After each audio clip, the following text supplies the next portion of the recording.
Testing 1, 2. Okay. That's better. I almost forgot my mic. Hello everyone. Give me just a second. We'll let people get on. Here and I told a couple people I would notify them that this is starting. So let me find where those people are at. But in today's video, this discussion, we're going to talk about an upcoming severe weather threat for tomorrow, as well as what you should do with this tornado threat and this coronavirus going around. So we'll kind of talk through what you should be thinking about making decisions on when to shelter and when to stay quarantined and stuff like that. So we'll kind of have an open dialogue on that. There's really no good answers on that right now.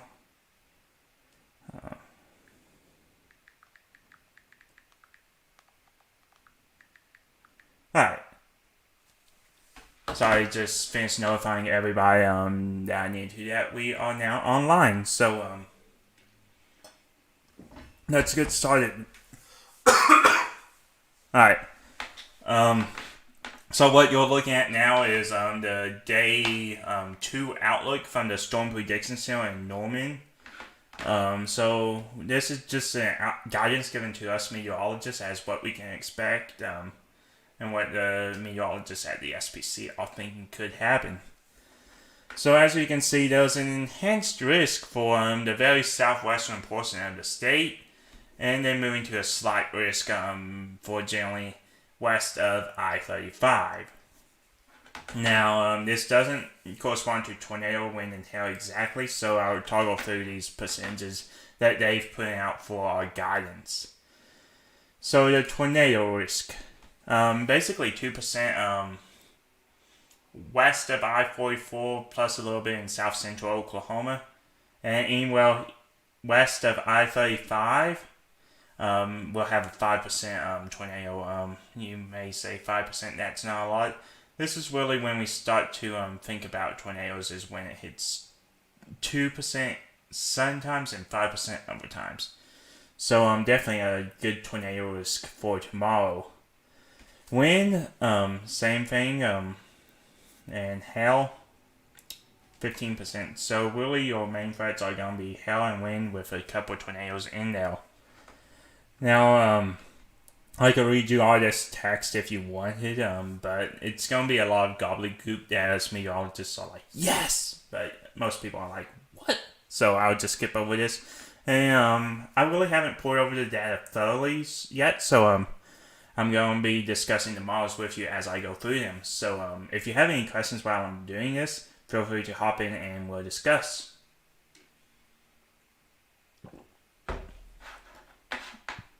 Pull up my chat window here. If you have any questions, pop them in and we'll get going. Alright, so I'm taking you to the College of DuPage webpage. This is multiple models that we as meteorologists have access to. So what I'll do is, this is the 00Z HA. So it initialized about an hour or so ago, and it runs through and gives us a markup, but as you can see, it does not cover our event tomorrow. So I'm going to move back to the 19Z HA. This is probably the best data we have, and actually 18Z, sorry. I forget which models do the long range runs, but 18Z goes out 36 hours. So as you can see, it will rain throughout tonight. And then right at the tail end of this model run, we start to get into tomorrow morning and tomorrow evening.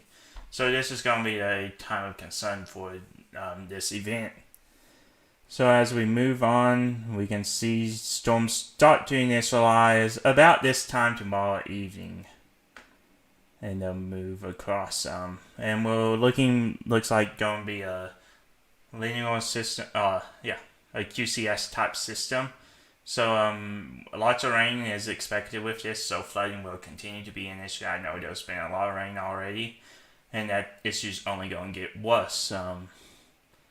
Hopefully not quite to last year's peak, at least we hope not. But definitely not with this event, although flooding will be a problem in low line areas of poor drainage, all that stuff. So as you can see, the HUD doesn't quite go out far enough, so we're going to switch to the NAMR, North American model. This model is also made by the U.S. government. So we'll go through and dissect this one. Again, let me get through this evening's precipitation. Normally when you have precipitation the prior day, it rids the atmosphere, but this de-energizes the atmosphere, but we do have several layers of complexity there that is coming in and mitigating this, so we do expect severe weather even though you're seeing precipitation now possibly. As you can see, GFS really does agree with a linear type system, QCS type system, which does tend to favor wind as we saw in the storm prediction outlook. Okay, so this is really the nuts and bolts of meteorology right here in terms of severe weather forecasting. This is what we call an atmospheric sounding. It gives us temperature, wind, and humidity throughout the atmosphere, and we use this to make determinations throughout of what the weather could be happening. So this is for tomorrow, around 3 UTC, so it's going to be about 8 o'clock in the evening tomorrow. So again, about this time tomorrow.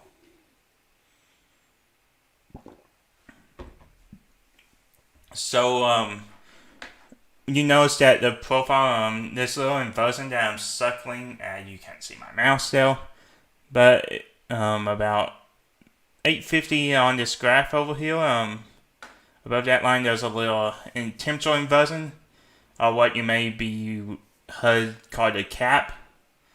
This is a small cap, so getting these storms fired will not be an issue tomorrow.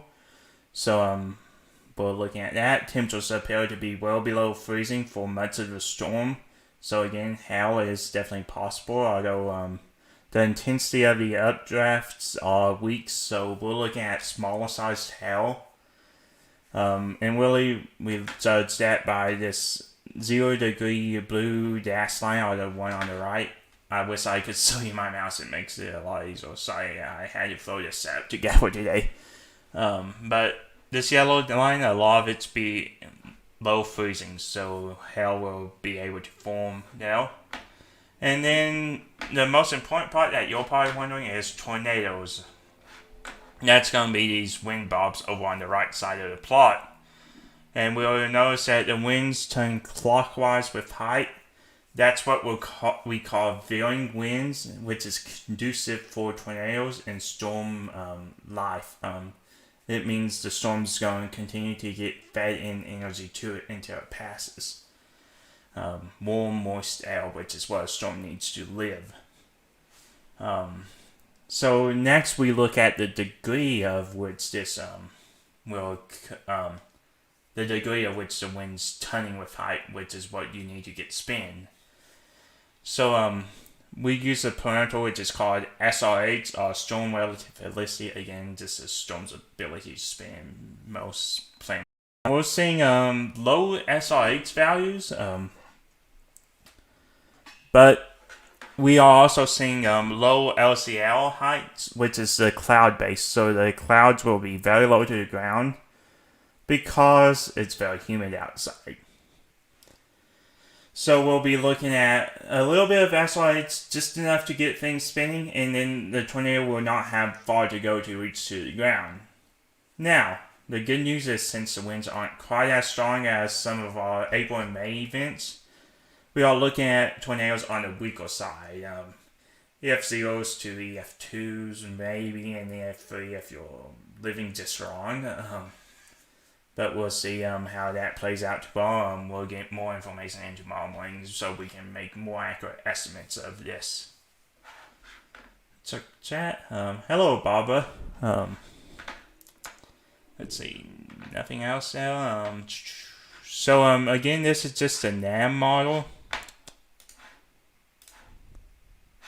It's one of a couple we use. The next one we actually while I'm still here, we'll go ahead and check out the precipitation accumulation from this event. So, as you can see, half an inch to an inch, maybe 2 inches in eastern Oklahoma. So, again, flooding could be possible, especially in the heavier downpours and areas that have seen a lot of rain this week, which is much of the state at this point.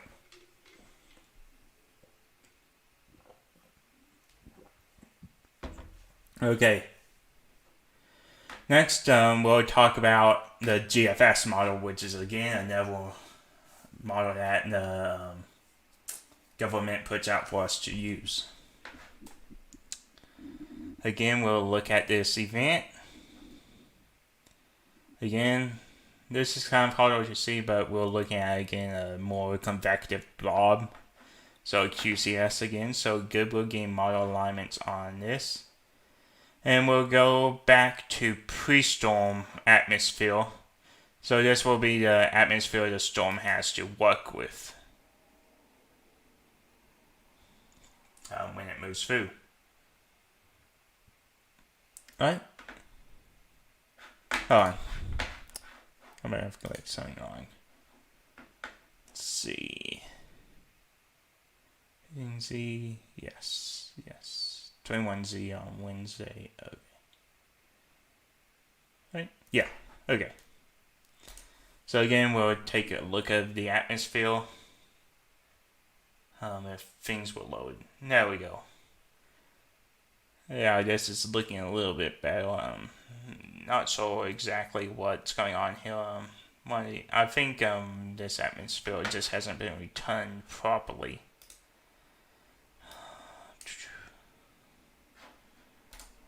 Let me generate a couple of soundings here and figure out what exactly is going on. And it could be... Okay, there we go. That sounding looks a whole lot better than what we could expect.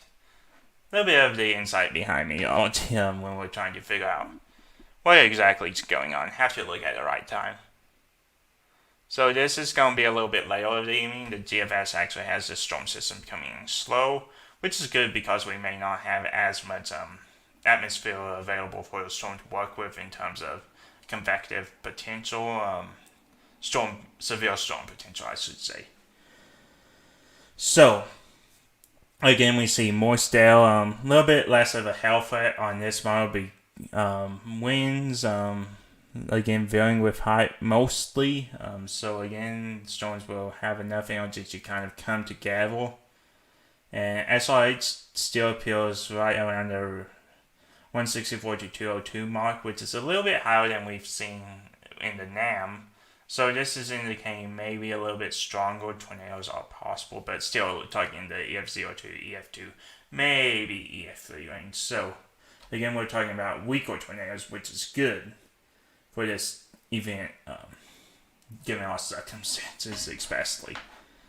So what I want to talk about now is what you should be doing if you get a tornado warning tomorrow. This is the part where I want to have a discussion. So on one hand, we always say as meteorologists, get to the center room or below ground. Just give yourself the best chance of survival. But there's one problem with that with this event, the coronavirus. What does the coronavirus like? It likes tight spaces. And that's going to be your middle rooms most likely and underground storm shelters. So really we're at kind of a catch-22 situation here. It's going to be everybody's going to have to make this decision for themselves. I can't make this decision. No other meteorologist can make this decision for you. So what you need to do is get a plan in place. What you're going to do if you get a tornado tomorrow. What are you going to do? Think about that. It's a difficult situation, especially if you have those highest at risk for coronavirus in your family, in your storm shelter. Now, if you're just a single family, which is already living together, you'll probably go ahead and go to your storm shelter would be the best spot. But again, for a vast majority of Oklahomans who rely on community storm shelters and selling storm shelters with other people, it's going to be you have a difficult decision to make. So, let's talk through a little bit of the situation here. Coronavirus infects people who most severely infects people who have underlying conditions or the elderly. So these people especially need to think about, is it worth going to storm shelter versus the probability of getting hit with a tornado? Now, I can tell you from a pure probability standpoint that you're more likely to catch the coronavirus in a community storm shelter than you are being hit by a tornado. That's what the stats say. But if you're under a tornado warning, you're under a higher likelihood of seeing a tornado. Again, most areas in the tornado warning will not be affected by the tornado. So it's again a trade-off. Do you risk the tornado, or do you go to the storm shelter and risk coronavirus? Again, I can't answer that question for you. All I can say is coronavirus spreads very well when it's in a space with a lot of people close together, like New York City. It's spreading. Italy, it's spreading. So, with that being said, when you see a tornado warning, you should already have your plan in place. I'm in my middle 20s. I probably would go to the storm shelter, but afterwards, I would make sure I'm healthy, especially before I'm around elderly people or other people with these pre-existing conditions that are predisposed to being more severely infected by the coronavirus. Not saying younger people cannot get the coronavirus, because we very well can, and it can be severe and deadly, but the percentages really rocket upwards as we reach older age groups. So, just something to think about. If you have any thoughts on this or questions about it, shoot me a message and I'll kind of help talk you through this. What I think as a meteorologist and what we can see there. One thing I will pull up, since I have talked about damages and tornado scales, how severe I think the tornadoes are likely to be. I will pull up the enhanced Fujita scale. And this just gives you a likelihood of what damage will be done. What is a good marker for it?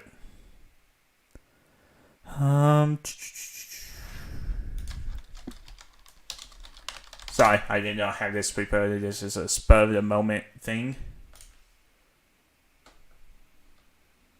So, what we're going to go ahead and do is I'll show you this Wikipedia article. I know my English research teacher is probably cringing right now if she's watching this, but this is going to give us a more or less understanding of what each tornado damage does. And as we're going into a springtime, it's going to be helpful to know these ratings whenever we're assessing damages as well. So, let's get started. F0, this is the weakest rating the National Weather Service gives. It's going to be minor damage, peels some roof shingles off, gutters broken, branches of trees, salvaged trees pushed over. Yeah. So, this is going to be your weaker tornado. Again, with these tornadoes, you're probably going to be safer inside your house, inside as close to the center as you can get, risking that communal spread. But your house will be in probably a decent shape. Now, this doesn't necessarily hold for trailer homes, which are very poorly constructed to begin with. So again, you'll just have to take these and adapt them to the structural integrity of your house. EF1 is going to be roofs stripped a lot, mobile homes overturned or badly damaged, loss of exterior doors, windows, and other broken glass. So these are where we'll start. Make sure you get to an interior room away from windows and other stuff all below ground. That way, it'll be as protected as possible. So this is where you start to worry about what exactly is going on. Of course, we don't know how strong a tornado is till we get the damage report after the tornado.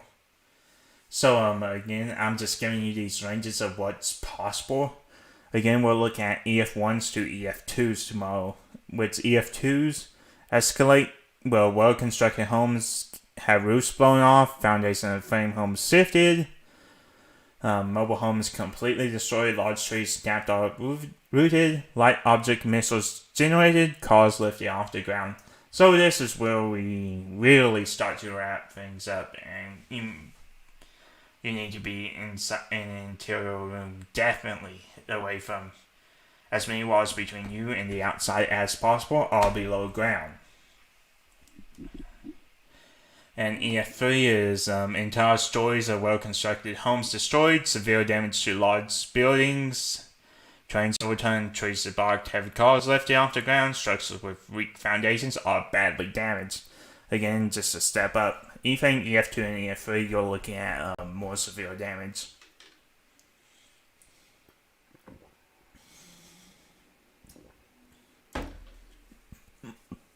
So, again, everyone will have to weigh this risk of, do you go to a tornado shelter or do you not? If you're quarantined, the best advice probably is to stay home, get in the interior room. Most of these tornadoes tomorrow are not going to be big tornadoes. In all likelihood, they will not be big tornadoes at all tomorrow. That could change by tomorrow morning, by tomorrow afternoon. I'll be keeping the tabs on this all day because this is really an unprecedented situation that I know many of Oklahomans are in. We may be experts at dealing with tornadoes, but we're not experts in dealing with tornadoes and viruses together. So again, we're just adding these layers of complexity that we aren't used to dealing with, even as us being meteorologists. Even we aren't familiar with. I don't know of anybody that has followed this in the meteorological community. I'm sure there's probably been a couple people, but I have not saw them before recently. So very difficult situation. So again, we'll kind of wrap this up here. Most tornadoes will be weak. It's a personal decision to seek shelter or not. If you're quarantined, definitely strongly consider finding a good spot in your home to ride this out. Make sure you have helmets, goggles. Everybody should be stocked up on water and all that stuff from the mass chaos that's been going around in Walmart. So that's good. Toilet paper is not a shelter. I know many people have been hoarding that. But in this situation, it's really largely useless until after the fact a tornado has passed. So not much I can help you on the toilet paper thing. It may provide a little bit of cushion, not enough. Out of the mattress, if you're in a bathtub, you pull the mattress over you. That'll provide you an extra layer of comfort and hold the mattress down. That way it doesn't blow off in case you start to get internal winds. So, with that being said, let's get back to meteorology because I'm Oklahoma weather, not Oklahoma doctor. We'll look at the rainfall.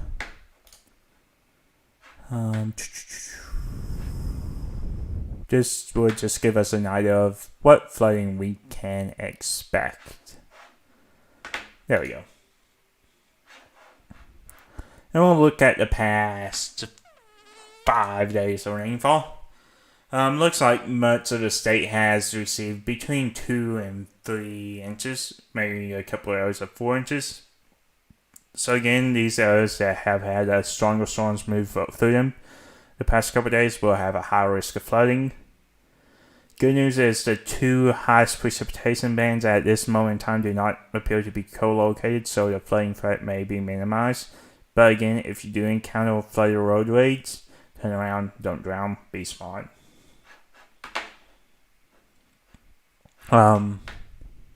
Yeah. So, what I'm going to do is, when I get off of here, I'm going to start making my risk graphics, kind of a summary of what I've talked about on here. That way, those of you who may not catch this live stream live will have a text basis to listen to everything on. Anybody have any questions, get them in now. I'll give a few minutes for those to come in. Otherwise, I'll start wrapping up. Hopefully within the next couple of hours, those graphics will be out, which may clear things up, hopefully. I know a lot of this has been hand-wavy, but I do expect it to look similar to how the Storm Prediction Center has their outline right now, which will change by tomorrow morning again. I'll update this as much as possible, and if severe weather dictates, I'll be online providing an outlook for everybody where the strong storms are, where the highest risk of tornadoes are. Hopefully there won't be any, but it's a certain possibility that there will be tornadoes tomorrow. Any questions? Nope. Alright. No. Wait for this lag to come on in.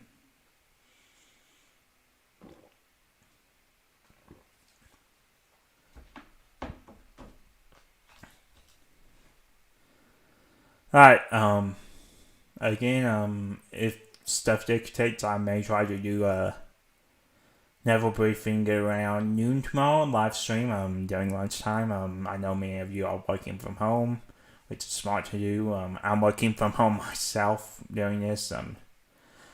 All making sacrifices, so,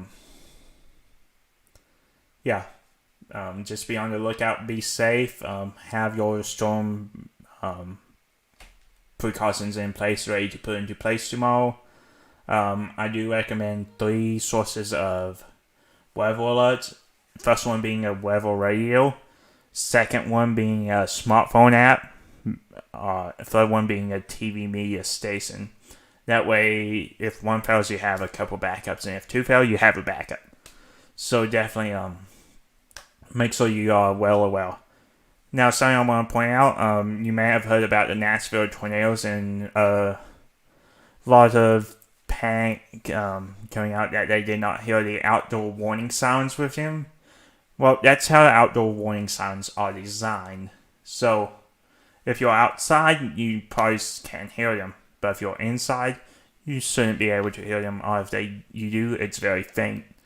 So, they aren't meant to warn people inside, especially sleeping people. That's not what they're used for. So, just a word of advice if you're new to Oklahoma.